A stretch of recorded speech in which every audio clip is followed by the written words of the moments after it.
Ik zal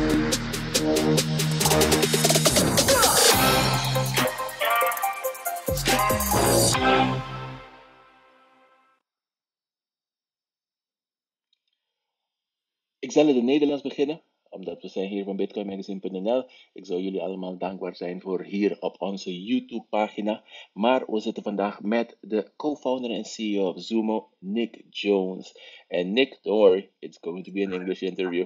I will switch to English right now. Nick is joining us today from England. If, to be honest, you don't need an introduction, but I'm still going to do one. You know, Nick Jones is the co-founder and CEO of Zumo. He has a very rich tech industry experience. He's been around for a long time. He was part of a team that launched GoTo.com. He's held senior positions at Yahoo. He's been part of Aegis Media. He's been part of iSpy Marketing, Upcast Social, anything that has to do when it comes to this space. He's been part of it. He's also been an angel investor. He's been an advisory, and now he is sitting here with us to discuss Zumo. And as you can see on the screen, Zumo unveils new MiCA compliance module. And this is one of the reasons I reached out to them and said, you know something, this has a lot to do with our demographic. We are a Dutch-based platform, and it goes without saying that this is something that affects everybody that markets and deals in the crypto space. So who better to talk to with someone who has actually developed the best way to be compliant? Nick, welcome to bitcoinmagazine.nl. Hey, nice to meet you. Thanks very much for the invite. It is our pleasure. So let's dive in. You know, attention span of human beings these days is very short. So let's dive in right away. Right now, you guys are an intersection of sustainability and compliance, and it's evolving continuously. And how are you guys dealing with it when it comes to all of these evolving states when it comes to MiCA? Yeah, I mean, I guess we see this as part of a natural part of the natural evolution and growth in the digital asset space as it kind of starts to align itself from a regulatory perspective with the broader kind of asset management, financial services space. Obviously, the MiCA rules, the MiCA rules that are coming in, you know, are about kind of bringing the crypto assets, digital asset space in line with some of the other European regulations. And, you know, in Europe has been the leader in terms of aligning sustainability indicators with compliance in the broader financial services space.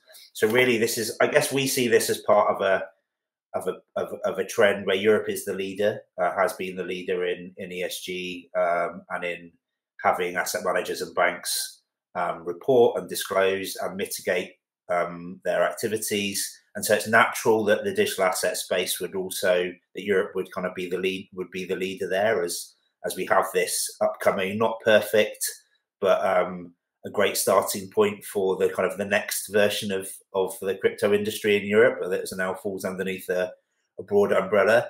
So we see it as a natural, not conclusion, but a natural, almost a starting point for sustainability being part of the kind of crypto conversation and being part of the compliance conversation. So it's a journey that probably started a couple of years ago with the creation of the Crypto Climate Accord, as we were part of a consultation with the World Economic Forum on electricity use of digital assets, this kind of understanding that not just blockchain, but Web3 technologies, which are key to innovation and driving forward all sorts of cool stuff, and you know, not least the kind of the climate tech piece. They also use lots of power. So how do we understand in a real scientific way how much power they use, and how do we report and disclose that and allow partner businesses and consumers to make educated decisions around what they invest in, what technology they use, based on not just how much money they can make, but what its environmental or ESG impact is as well. Again, we feel that that's a key thing as we're crossing over now into the, you know, into the mainstream. And obviously, you know, particularly amongst younger people, it's a core consideration is our you know, our environmental factors. You know, lots of conscience around the data, around, you know, around where we may or may not be headed. So I think it's part of this. It's part of this necessary kind of step into the mainstream and aligning it with the broader compliance piece, but also taking advantage of some of the unique advantages that blockchain and crypto have in terms of transparency. It's we have a simple supply chain. We have open protocols that allow us to measure really easily how much electricity crypto activities are using. And so rather than being something that we can be negative or defensive about, it's something that we, as an industry, we should be open and transparent and disclose to customers as part of that, as part of the, as part of the openness of Bitcoin and blockchain in general. You used two words there. You used the word transparency and you used the word openness. Now, in our space, in our crypto space, there isn't a lot of openness. There's transparency. That is true. We're trying to be as transparent as possible, but openness is not something that you get very often. That's why my next question is very simple. What is the motivation behind Zumo? Why do this? What's pushing you to bring this to the market? Yeah, I mean, look, I guess there's all, from our point of view, I suppose there's a kind of a bottom up and a top down aspect to this. So, one, we believe, we have we're 3 years into having a net zero strategy as a business, quite unusual in the crypto asset space. We believed from day one that was the right thing to do for a number of reasons. It certainly makes us attractive to hiring, to being able to hire. It gives us the ability to talk to financial institutions who also believe in the kind of ESG and sustainability piece. So there's a kind of a mixture of our beliefs and also the belief in the way that the industry is going. And now for us prioritizing this now, you're getting what you need to happen with anything new is you have this groundswell of innovation and people like ourselves driving it forward from a technology perspective. And ultimately, for action to happen, you need the regulatory push down to give it the push. And I think, look, the reality is we're in a situation where by the end of the year, every crypto asset service provider, every large exchange, every large wallet will have to provide environmental disclosures. How many of those companies would have chosen to do that themselves? Probably not many. So, we all love to complain about regulation, but actually in this instance, this is a positive development this is a real positive from a regulatory piece because it's adding transparency and trust to the space. And if somebody's out there who's read a load of articles about, Bitcoin being incredibly energy efficient and it's contributing to climate change, now they're going to be able to look on their exchange's website, read the white paper, understand how much electricity it actually uses and make a decision for them. Do I want to invest in this token or coin? Because now I understand that it does all these good things. Here's the impact it may have environmentally. So people can start making rounded decisions and decisions with all the information to hand. So that's the openness driver that, that's a key part, one of our key values. Now, at the end of the day, my question would also lead to how do you deal with people that cannot look past the word regulation? In other words, you guys are trying to regulate us. You're trying to bring things forth that we are trying to, well, let's be honest, they're trying to keep hidden. You're trying to push them out into the light. How do you address these people? Yeah, I mean, there's always going to be there'll always be a kind of parallel world of innovation that's happening on chain that sits outside of regulatory environments. And we know that lots of the innovation in our space in DeFi and staking, lots of the innovation comes from that unregulated environment. And so, we definitely don't want to stymie that innovation and all the kind of cool stuff that's happening on the edges. But if we're honest, happy you understood my question. Yeah, really of course. Yeah. Listen, it has to happen, right? But I think for what we all understand, we've all been in the industry a long time, is that's for a fairly small subset of people who've got the attention span and the risk appetite to want to investigate on that edge. But we know that the innovation comes from there, and it's really about this kind of dilemma where you get this intersection of when is the right time to regulate an industry, to not stymie its growth, but then to allow it to really achieve scale and sustainable growth. So there's an interesting point there, and there's a lot of debate around when is the right time, when is a regulatory framework helpful, and when isn't it? And I think whatever cycle we're in now, this is certainly the third cycle since we founded Zumo in 2018. So we've been through, we've kind of seen, and I think, I think everybody knows, if you look at what's happened since 2022, which has been much slower growth, the bear market, etc. Foundationally, we've had Coinbase IPO, we've had Mika coming into play, we've had regulators all over the world beginning to align around how they think about things will go forward. So this is like a third iteration of what more mainstream digital assets will be. So obviously the Bitcoin ETFs in the US, massive indicator for that. So we're seeing this institutional adoption. I think the whole point is that doesn't have to stymie innovation that's happening on the kind of on the far edge and in the less regulated space. And the good things about Mika is it's pretty clear about what it does and doesn't regulate. It's not trying to regulate everything. It's trying to regulate products and services that look like ones that happen in the normal world. And it's interesting to see already. You've seen a couple of the large exchanges starting to delist some tokens that they don't believe will comply under the MiCA guidelines. So you're already seeing. To me, that's probably a positive, because for people who don't have time to do lots of research on whether a project's good or bad, having a framework that says, it's real and it meets these criteria is probably helpful for most retail investors to have a framework that they can for most retail investors. Now, deadlines coming up, obviously, cutoff deadlines coming up, and you will have an effect on the industry. Do you see your effect being one that you're standing from the outside? I'm talking, hey, if you put yourself outside of this bubble and you say, hey, I'm looking in, yes, our effect will be positive. Is that what you believe? I believe that look, it's going to be there'll obviously be some teething problems with a new regime that goes across 30 countries. It won't be perfect straight away, and that's the nature of how these things evolve. I think broadly as a framework, it's a good thing because it can help build a broader level of acceptance and kind of trust of the industry that we're in.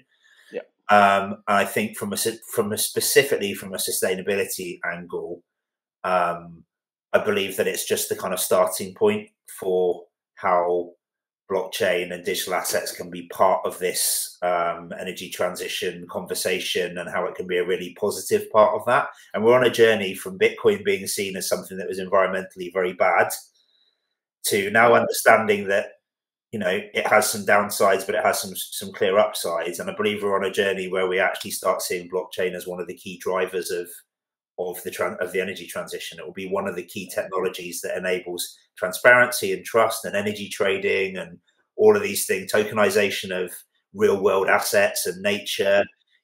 We're on this journey from it being seen as something that was bad to being something which is now, we're being open and honest and telling you what it is. And the direction of travel that will be in the future is that this is that we can see this suite of technologies as being something which is part of a positive change, and this move to kind of industry 4.0. It's all part of this. It's part of the same genesis: applied AI, IoT, smart manufacturing, blockchain as being a part of that. It's part of this digitalization and this move to what the next version of society is going to look like. And that's the interesting, that's kind of the cool bit. And I think, we need as many people as possible on that journey. And at the moment, we're still in it's a bigger bubble than it used to be, but we're still in a fairly small subset of people that really are into and understand the space. So anything that we can do to pull people with us, I think is a positive. The subset, like you said, is small. Most importantly, I enjoy your honesty, because you were honest from the get-go. It's not going to go off without a hitch. We are going to have to grow into it. But if we move a little bit away from that, where is Zumo going? Because past MiCA, what are the next steps? Yeah, so I mean, from a sustainability angle, from a Zumo Oxygen perspective, we think this is just a starting point. From a sustainability point of view, there is where this ends up is for large companies using blockchain and crypto to not just measure and report on what they're doing, but also to mitigate the electricity use. And that's something where we're going from a product perspective. We can allow customers to buy tokenized renewable energy and use that to mitigate their electricity usage. So you start creating this circular effect to say, we use this much electricity, so we're going to buy this much renewable electricity to help the transition to renewables. To me, from a narrative perspective, that's really exciting. Like for us, that's exciting commercially, but also it turns, talking about turning this conversation from being a negative starting point to a positive one, that we really believe in that journey. I mean, what's particularly exciting for us and where we are headed with this overall is obviously we then use the blockchain to prove that companies, to tokenize and prove that companies have offset or mitigated their activities. Where we would like to get to is to point this at some of the other even larger problems than blockchain. So some of the other Web3 technologies use a lot more power than the blockchain does. AI, obviously, massively. Yes. We need AI to fight climate change. We need AI for transformation. AI is causing an enormous spike in demand for power and data centers. How do we turn that into a positive? So for us, being able to start using our methodology that we built for the crypto and blockchain space is to help measure and mitigate AI electricity usage. That will be a big direction of travel for us in the future. But really, leaning into this new kind of wave of crypto sustainability and helping companies comply globally. That's where we're headed. Wonderful. You have spent so much time in the market of startups.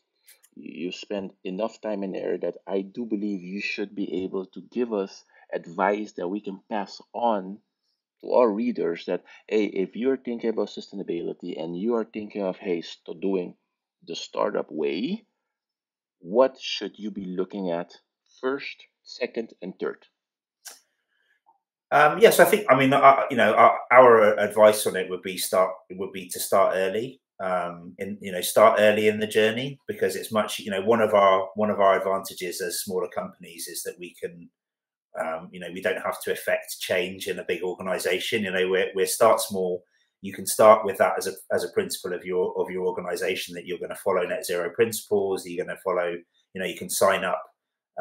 You can sign up for the SME Climate Accord, for example, the UN Climate Accord as a signatory. It means that you have to start doing very basic reporting, but it's just good. It's a good habit to get into. It's not onerous. It doesn't take loads of time, but it kind of puts you in that. It puts you in that mindset. We've found that it's incredibly attractive for bringing in staff. Younger people, especially as I mentioned, really feel alignment and want to be part of companies that have a kind of a bit more of a mission and a kind of a responsive and understand their responsibilities. So I think start early and start proportionately. Being able to measure the carbon footprint of your organization when you're very young is very, very easy, and it will be extremely cheap to offset, small amounts of flying that you're doing, or, small amounts of office equipment that you use. So actually getting in the habit and doing that early has a number of advantages. So one, I mentioned from a hiring perspective. Two, if you want to work with a larger organization, it's not the sexiest thing, but a large organization will want to know, what's your ESG policy? Are you ISO certified? All of these things that, we probably haven't really had to think about too much as an industry. But now if you want to work with a big bank, or you want to work with a big enterprise company, they're interested in these things. I think we're at the point now where sustainability and commercial sense are now in the same place. I think lots of people have seen ESG as like a nice to have, the whole piece. So it's nice. It's a nice additional. I think the big learning for me, I was at Climate Week in New York a few weeks ago, and I went to mainly the investment side of Climate Week. So I spent a lot of time with some very big US investors, and they just see this whole piece as like the biggest economic opportunity in history, the whole energy transition and the move to renewable energy sources and technology. They don't really care, the ESG bit, the fact that it's going to do social good. They're more worried the fact that they're going to earn loads of money, and I think that's how they're seeing it. So I think bake it. So for a startup, right, bake it in early. Understand that this is this is the wind, this is where the tailwinds are. You need to have a story on sustainability to be able to work with bigger companies. And if you want to work with a mainstream audience, you need to be able to answer those questions as well. And most importantly, you need to be able to do it authentically. It can't be something that you just do half-heartedly. It doesn't mean it needs to take loads of time or loads of effort, but you need to take it, as a serious part of your kind of governance processes as a company. So kind of, start early, read, understand, do lots of reading online, and look to do something proportionate. But back to our point at the start, be open and honest about what you're doing. You don't have to do it all in day one. You can, it's a journey. We're all on this journey. There's no magic bullet for all of this. We're all on this journey together. Very well said. I enjoyed every minute of that. I have one more question. My last question for today for this interview. You have brought it up several times. Sustainability equals openness. Sustainability equals people being able to show, and also transparency. We are in the midst, in the next 2 weeks, in the midst of one of the most polarizing times for the crypto market. We have the owner of one of the biggest platforms, social media platforms, openly sustaining a political candidate. We have an owner of one of the biggest tech companies, Bill Gates, openly sustaining a political candidate. This has never happened at this scale before. I've never seen it. I've been in the space for a while. I've never seen this before. And from your side, and this has nothing to do with Zumo, this is you as Nick, Emmanuel asking Nick, where do you see the adoption of Bitcoin or crypto in general going? And where are we going to be 3 weeks from now?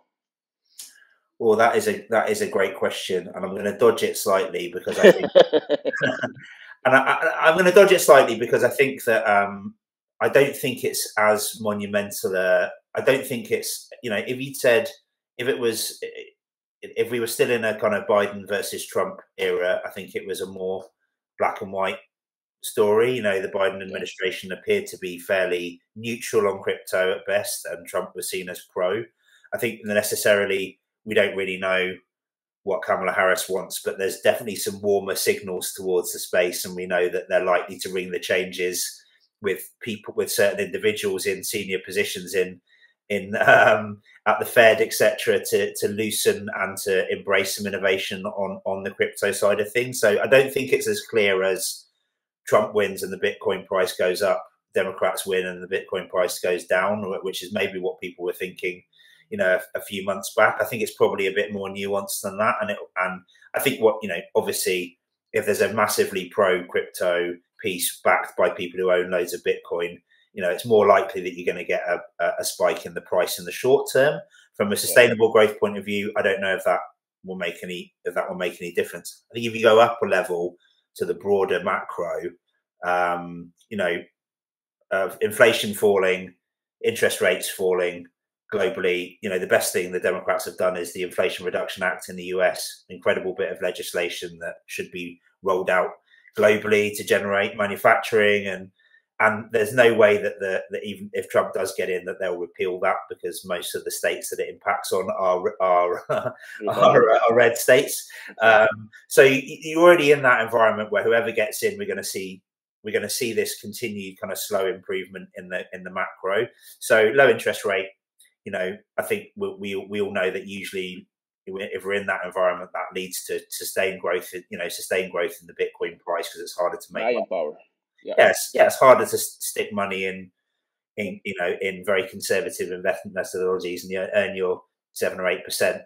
It's not going to be as easy to do that. So I think we'll see that continued flow and that steady growth. So probably, realistically, the only variable. So I think what we're seeing is steady growth through next year anyway. Is my view in the broadly in the digital assets market, whichever way it goes. I think probably the only differential is, if one candidate who's backed by people who own lots of Bitcoin wins, you're much likely to see a big spike, an immediate spike in the Bitcoin price after the election. That's We're gonna do it. So we're gonna do it 3 weeks from now. We're gonna look back on this interview. We're gonna be like, let's see if Nick was right. That's what we're gonna do. Nick, it was a pleasure sitting with you today. Yeah. We really enjoy these interviews because we are always trying to bring in people that can actually bring a value add to what our readers can find, and you are definitely doing that. You have been instrumental in helping with sustainability and transparency in the market. We salute you and we thank you for this, and we are truly honored to have interviewed today. Thanks very much. Nice to meet you, Emmanuel. Het was my pleasure. Voor jullie allemaal die waren hier, dankjewel. Volg ons op onze kanalen. We hebben een Discord channel, we hebben een Twitter en onze YouTube channel. Like, subscribe, comment. Laat ons weten. En als je denkt dat je iemand weet die, wij echt zouden moeten zitten en praten met deze persoon, die zou ons helpen met de adoptie binnen Bitcoin, binnen Nederland, laat ons weten. Dankjewel en tot de volgende keer.